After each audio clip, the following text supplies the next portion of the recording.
All right, a lot of questions raised there. Clinical nurse specialist, Nurse Alice Benjamin, joins us right now. Nurse Alice, as always, thank you.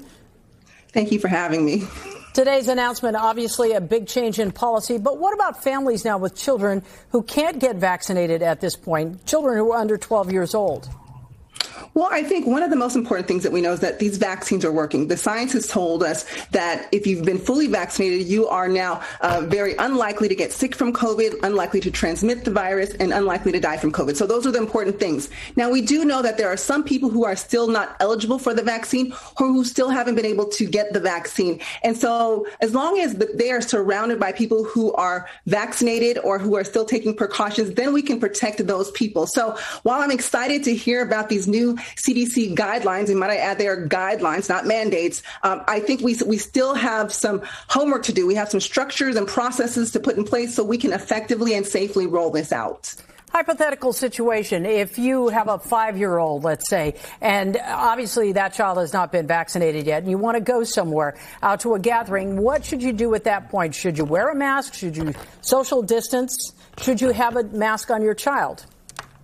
Well, I think the most important part is that you're very mindful of where you're going. You don't want to go anywhere where it looks high risk still, that there's, lots of people that are there, especially with a child who's unvaccinated. Although we know that kids are very resilient, they're very unlikely to get COVID. But although we are starting to see more kids have this, we have variants out there, it's going to be important for the child themselves to wear a mask in these type of settings. And as much as possible, social distance the child, especially from people of unknown vaccination status, because that's the only way that we're really going to keep them protected until they become eligible to get the vaccine.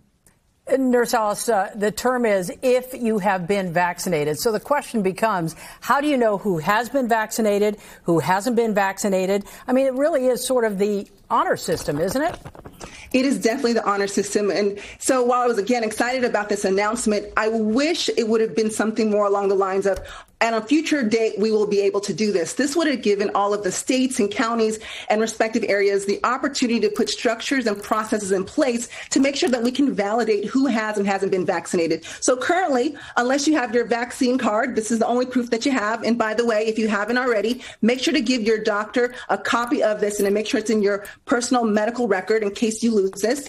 The only other way you'll be able to verify this is if you go to the vaccine site that gave you your vaccine, and sooner or later, these vaccine sites will eventually go away and get immersed into our healthcare system. So you can't always rely on that. And California, we do have a vaccine registry, but it's predominantly used for children and their vaccines. Now, our vaccine system is going to be closed offline this weekend. Hopefully, they're working on processes to get that up and running so we can get our vaccines documented that way. Because, again, we use these for children. And if children are now getting vaccinated, it's very likely their COVID vaccine should get in the system. And so now we will need to incorporate all of the other adults who've gotten their vaccines into that system. And that's going to be the only way that we can really verify who's received and not received the vaccine. All right. Good advice. Nurse Alice, as always, thanks for joining us.